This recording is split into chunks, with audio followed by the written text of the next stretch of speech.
ভাই একটু সামনে তাকাইন। এই লম্বা লম্বা মোবাইল আমরা যারা টুল সেটু সার দি পিছনে যারা পয়সা কোথায় আমার একান্ত এই ভুবনের সঙ্গী হয়ে থাকে শুধু স্টেলা। দেশবাসীকে শুভেচ্ছা জানাচ্ছি। বাংলাদেশের ঐতিহাসিক নির্বাচন এবং ঐতিহাসিক ভোট, এবং আমার জন্য এটি বিশেষভাবে গুরুত্বপূর্ণ, কারণ আমার এই ৩৩ বছর বয়সে জাতীয় নির্বাচনে কখনো ভোট দেওয়ার সুযোগ হয় নাই।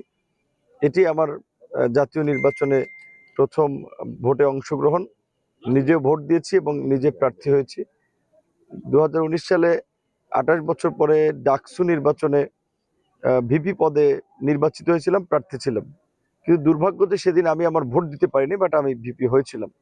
আজকে জাতীয় নির্বাচনে আমি আমার যেই কেন্দ্রে ভোটার, সেখানে আমি ভোট দিয়েছি।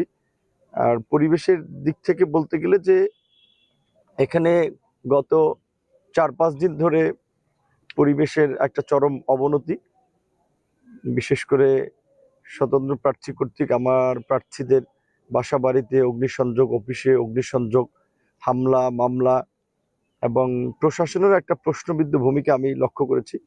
গতকালকে রাতে আমার প্রধান নির্বাচনী এজেন্ট, তাকে উদ্দেশ্য প্রণোদিতভাবে আসলে অনেকক্ষণ কার্যত আটকে রাখা হয়েছিল কোনো কারণ ছাড়াই।